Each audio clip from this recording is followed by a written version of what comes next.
heavens! It's me, Susie Kadoozy. Happy Sunday. It's Sunday, March 22nd. March. We got to keep track of the days, right? All right, so SueTV was a big success yesterday. Let's get started with, I'm actually trying to produce the whole thing now. I'm like trying to write things down and I'm trying to make it like a talk show, like a real talk show. So let's see. Oh, I know what I wanted to start with. So first, I wanted to so I was thinking about being a good person, like, and how, oh my gosh, how much that means like a total different thing to us now, because we kind of took a lot of things for granted, right? Like, we're all isolated right now, and like, we would like to see everybody. Like that person that you might have thought was a bit of a jerk, like maybe not so much, right?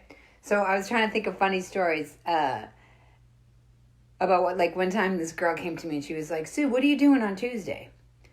And I always used to think, like, oh, why do they ask you what you're doing on Tuesday? Like, why don't they tell you what they want from you and then you can answer, right? So I was like, well, I wonder what she's offering. So I said, well, what? And she said, because I want you to come downtown and I want you to help me feed the homeless guys. And I was like, And I was like, I have to do it. I have to do it because that's what good people do, right? And then in the back of my head, I was like, and maybe I'll get a gift from God. This is like, I'm more generous now, but this was when I was like wrestling with like being more generous. And so I was like, and then the other thought in my head was like, maybe one of them will be hot.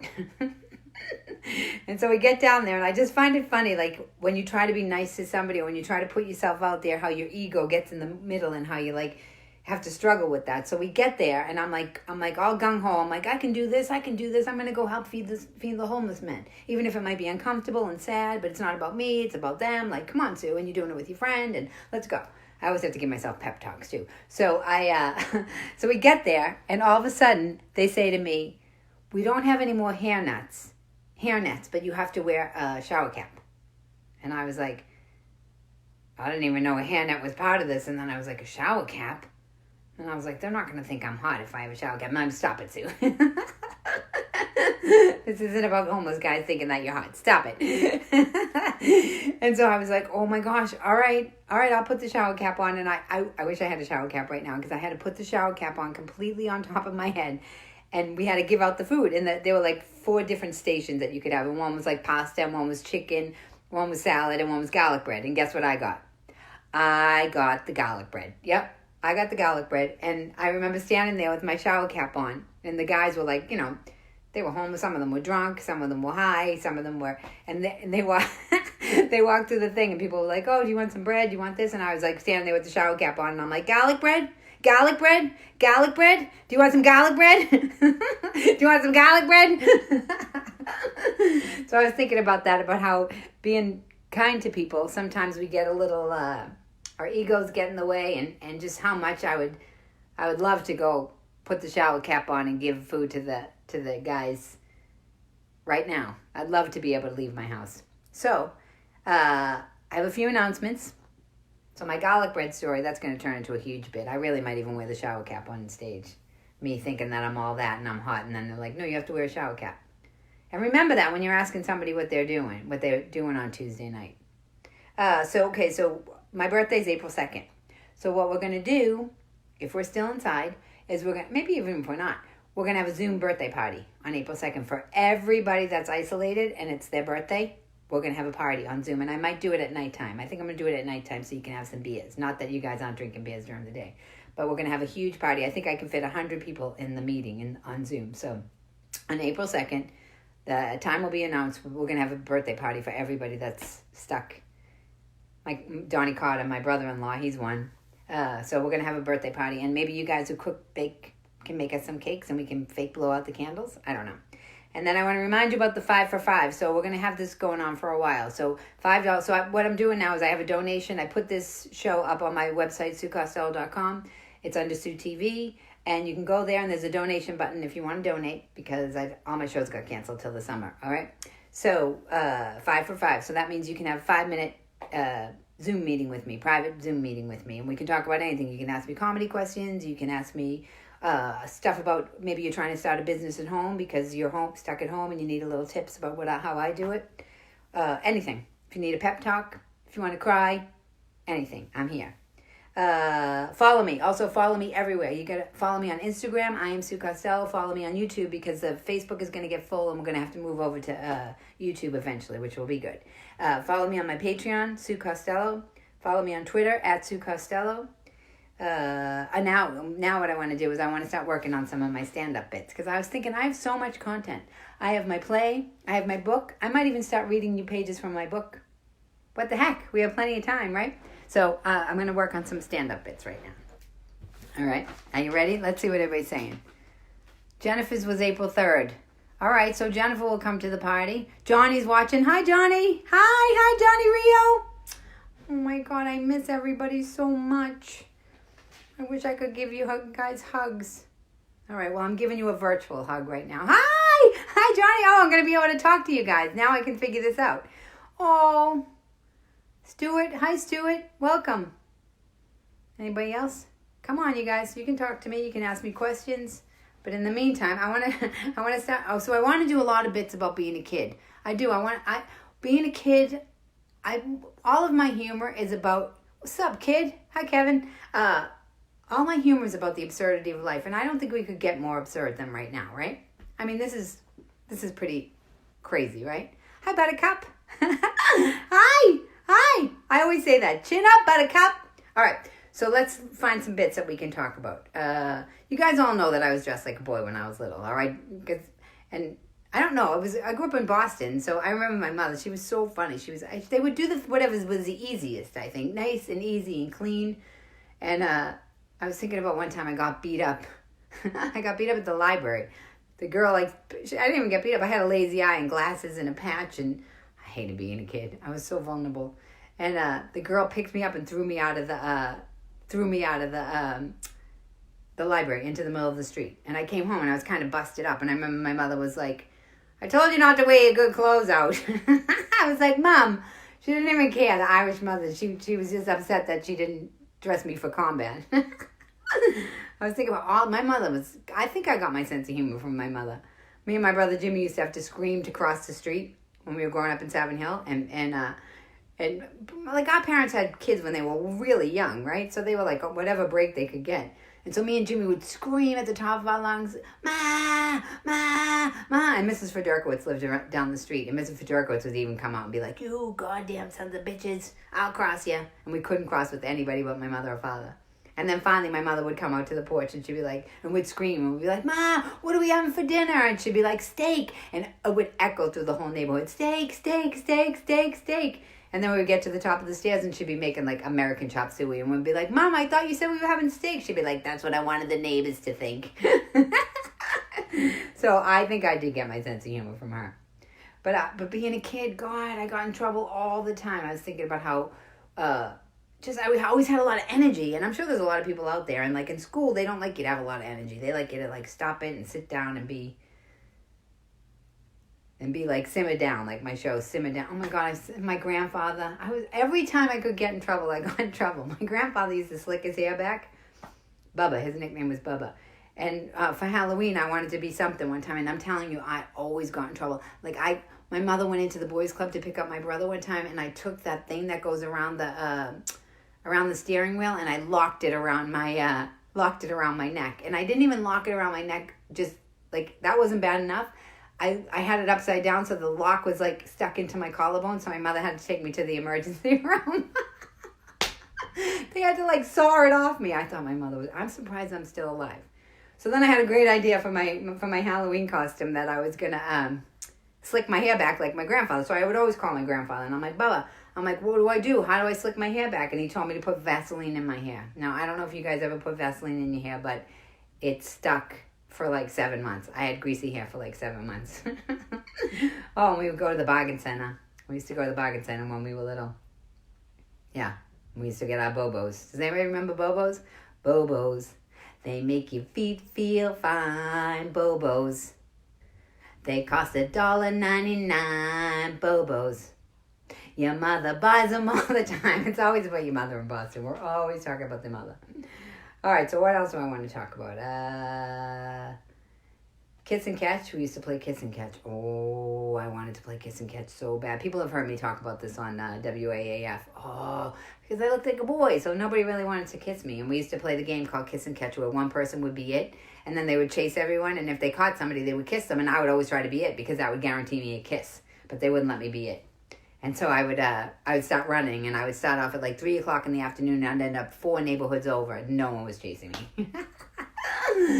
Oh, what else? Oh, and when you find out when you die when you're a little kid, like that is like kids know what's going on, and then everybody tells them all these weird stories, like, and they're like, are there kids watching? Yeah, there's kids watching, so I have to watch out. Like when they die, like when somebody dies, like your grandmother dies, and then all of a sudden you're like, your parents are like, you're like 10, you get like 10 good years, and then your grandmother dies, and you're like, well, where's grandma? And they're like, oh, she died, and you're like, what? She's like, yeah, she died. And you're like, well, where'd she go? And they're like, no, she's gone forever. And you're like, what? And then all of a sudden the terror goes through you, and you're like, what? And you're like, well, am I going to die? And they're like, oh, yeah, you're going to die. And you're like, what? And they're like, are you going to die? And then you're worried that your mother's going to die, and you're going to be little by yourself. And they're like, oh, yeah, I'm going to go too. And you're like, well, how are we going to die? And they're like, we don't know. We don't know. You can end up in the hospital when you're like 90, or you could go tomorrow. Now go play. And then we're supposed to be out playing kiss and catch, not knowing when we're going to die. It's so crazy. But that's kind of where we are right now, right? We have no idea what's going on. None. Oh my gosh. All these jokes, I haven't done them in so long. It sucks when girls are jealous of you and you have no self-esteem. Can I swear? Cover the kids' ears because I might swear. So I always felt like a boy. I never felt like I was pretty. And so the girls would come up to me and they'd be like, are you trying to fuck my boyfriend? And I'm like, fuck your boyfriend? I can barely get out of bed in the morning. I wish I had that much energy. Oh, and then this whole thing with the relationships, like guys trying to change the girls and girls trying to change the guys. Like the guys, they start off with, they're like, you know, honey, you look better with no makeup on. You look better with baggy clothes on. That's like 6 months in. So the first one's like 3 months in. You look better with no makeup on. And then 6 months in, he's like, you look better with baggy clothes on. And then a year into the relationship, you see him walking down the street with a girl who looked just like you when you started. No. Same thing. We do the same thing to the guys, right? We're trying to turn them all into women, like with their feelings, right? Right? We're like, we meet a guy and we're like, I need you to be more sensitive. I need you to be more understanding. I need you to be more like me, right? 6 months goes by, you stripped him of all his masculinity, something happens, something scary happens, and you're like, oh, I'm scared. And he's like, me too. We got to stop that. Oh my gosh, dry humping with my tough skins. That's a joke I have written right here because I used to have to wear the tough skins, but we got the Bobo kinds at the bargain center. Oh, and trying to be a good person. Yeah, we got the garlic bread bit we're gonna do. And I worked at McDonald's. I had so many jobs. It's like yesterday I was talking about how I thought I was gonna have a big party and my life was gonna like take over and be great, and I would have a party, and now here we are all locked in our house. I worked at McDonald's and I got put on probation because I kept getting my head caught in the drive-through window. Like literally that I got put on probation. They have like high functioning mentally I don't even know what the word you're supposed to use now. It's like I don't even like to use that word because I feel like who's right, who's wrong? Nobody's better than anybody. They were better than me. Mentally challenged. I don't even like that word. Because I think everybody's just different. I don't think there should be titles for them, but learning, people that had a hard time learning, and here I am getting put on probation. So that's what a lot of my work is about too. A lot of my work is about labels and like who's what and like why do we put them on, because it's all always trying to one up each other. Well, guess what? This isolation really put us in a place where we're not going to try to one up each other, right? So I'm working at McDonald's and I was at the drive-thru. That's what my job was, at the drive-thru. This is when I went to Salem State. And I was at the part of the drive-thru. This is top secret, so don't tell anybody I told you this. And so, you have one window where you pay, and then you have another window where you get, you get the first window, you get the food. The first window you pay, the second window you get the food. I was at the second window where you give the food. I had the whole outfit too, the M Barracuda, the visor, the microphone, the M pants. I was like Janet Jackson at McDonald's. What? Welcome to McDonald's. Oh, I used to have a rap too. I should just bring everything out. I don't know. It doesn't even matter. What was my rap? My name is Susie C. and I work at Mickey D's. If you need a Big Mac, you can come see me. So anyway, I would always, there was a foot pump at my window. So you would have to like put your body out the window, give the people the food, Take your body back, and no, you put your foot on the foot pump, the window would open. You put your body out the window, you give the people the food, you bring your body back in the window, then you take your foot off the foot pump, and the window closes. I kept taking my foot off the foot pump too quick, and then the window would close on me, literally on my chest. Like, it would be like, and I had to keep getting put, hi, Brian! I had to keep the manager had to keep coming over and unlocking and undoing the whole window, and everybody, there were lines of cars beeping, and he's like, Costello! If you do it one more time, you're going to get put on probation. And a lot of this stuff is in my script for my TV show about how I always tried to, unionize the people at McDonald's and how I just got fired. My whole entire life, if there was a free lunch, I could screw it up. Seriously. Like, everybody knows that that's one of my opening jokes, too. Hi, Joey Duran. Hi. Hi, Douglas. I'm Cray Cray. Oh, somebody's calling me Cray Cray. Well, what do you want me to do? It's finally in style. I was thinking that the other day, right? Maybe I am crazy, but maybe it's going to be very in style now because people need something to watch, and why not watch me being crazy, right? All right, so that's enough stand-up right now, because if I keep doing too much, we won't have any more. But I'm going to work on all these bits while we're in isolation, and then you guys will feel like you're part of it. I want you guys to, email me if you hear something that you like or you want me to do more of. Just email me, sue@suecostello.com. I'll be happy to do it. Trust me. This never happens. You can never heckle somebody at a show. You guys can heckle me. Oh, Sue, you're so crazy. Everybody keeps calling me crazy. Okay, I'm crazy. All right, so now we're going to the next segment. The next segment of the TV show is, where is it? Where's my files? I don't have a producer. Okay, this is the new, right now, we are launching the news section of SueTV. It's called SueNN. Get it? SueNN. What does it sound like? But this one is all news, all positive, all the time. Now, we have to make sure that there's no kids watching this right now, because I'm going to read the New York City sex and coronavirus disease list. So you guys know, if you're going to be having sex, listen to these pointers, okay? I'm sorry for laughing, because I know it's serious, but the virus can spread to people who are within 6 feet of a person. Yeah. Only, I'm going to say something dirty, like guys with big penises can have sex then, right? If they have 6-foot penises. I'm sorry. I can't help it. You guys are all going to hear my inside brain. Oh my gosh, so what does it say? Oh my gosh, this literally said, this is so not good for Catholics, because we're all going to go, it's Lent, and they're sending this out. You are your safest sex partner. That's what they're telling you. Make sure you wash your hands afterwards. You know what that means. I don't have to get graphic. The next safest partner is someone you live with. Duh. You should avoid close contact with anyone outside of your household. So don't have group sex. I didn't need a notice to tell me that. Okay, kissing, can't kiss. This will be interesting. Oh, and the most fascinating one, can you see the arrow right there? That's the one. This is one, I have a joke about this on stage, about how when we were in, first grade in Catholic school and they started telling us about sex, and we were like, we didn't need to hear that. We didn't even know what sex was, and now we're 6, and now we know what sex is, and now we're not supposed to think about it. Sometimes people go overboard, at Thanksgiving, you know when you're at Thanksgiving and you guys are a little tipsy and you're having a little risque conversation, and the uncle says something really perverted, and you're like, no. That's what this feels like. So the last thing they tell you, you have to take care during sex is you cannot do any rimming. That's what it says. No rimming. And I'm not it does say mouth to anus. I'm sorry, but the word anus makes me laugh. Just that visual, what? What?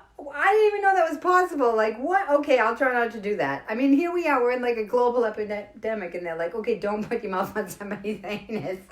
All right, we'll try to control ourselves. All right, and so now I want to tell you, I heard a story. I just want to start telling positive stories, or not even positive, just manageable, realistic stories. So I read this, the guy who helped cure smallpox. His name's Larry Brilliant.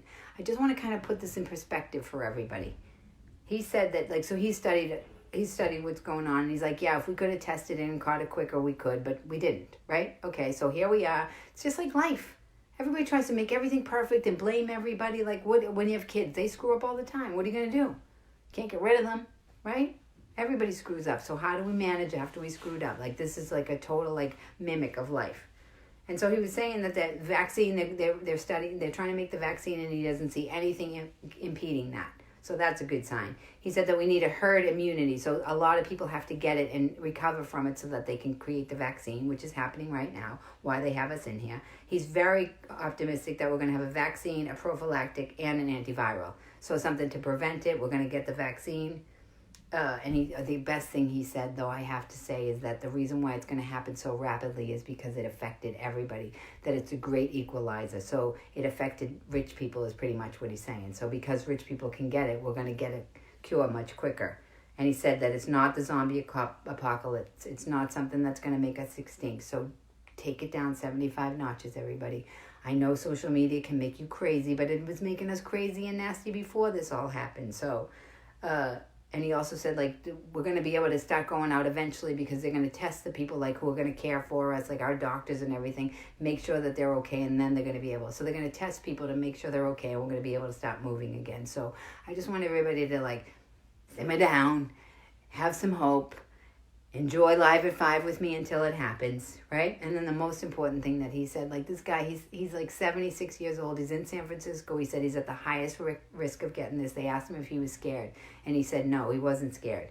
And he also said that he thinks that it's going to be one of the most beautiful times that humanity has ever seen, because it is the great equalizer, that we're all coming together, and anything that used to separate us is getting dropped. And that he said he's seeing young people helping older people with their groceries, and just so much love is going on. And I was thinking about this and what we talked about yesterday, about how this social media stuff is connecting us even though we're isolated. And I predicted a lot of this stuff. My play was all about how we could use social media to push the human experience forward, not separate us. And before this happened, it was separating us. Everybody was putting up fake Instagram accounts and putting on filters and trying to be prettier and doing all this weird stuff. And now we're all just completely, like, level to our naturalness, and I love that. That's what I've been doing all along. So yeah, maybe my craziness just happens to be in style right now. All right, so we're coming to the end. The one thing I want to do right now is I'm going to sit for a minute. I'm going to time myself, and I'm going to sit for 1 minute. I'm going to breathe, and I'm going to send out so much love to all you guys and everybody in the whole wide world. I'm going to send everybody, every single person that needs love, every person that's scared, every nurse, every doctor, everybody who we've ever fought with, everywhere, all around the world, not just here. Just, I want you to imagine it when we're sitting here. Imagine your family, and then imagine beyond them, and then imagine people in Italy. Imagine everybody. We just keep going bigger and bigger and bigger. And I used to do this when I got my TV show, so it must work. This woman, Shakti Gawain, she used to say, put it all in a pink bubble and let it go. So that's what we're going to do. We're going to put everybody in a big pink love bubble, and we're going to let it go. And this, for people who can't meditate, 1 minute right now might help you. So I'm going to sit here, I'm going to breathe, I'm going to send the love out. I hope you guys do it with me.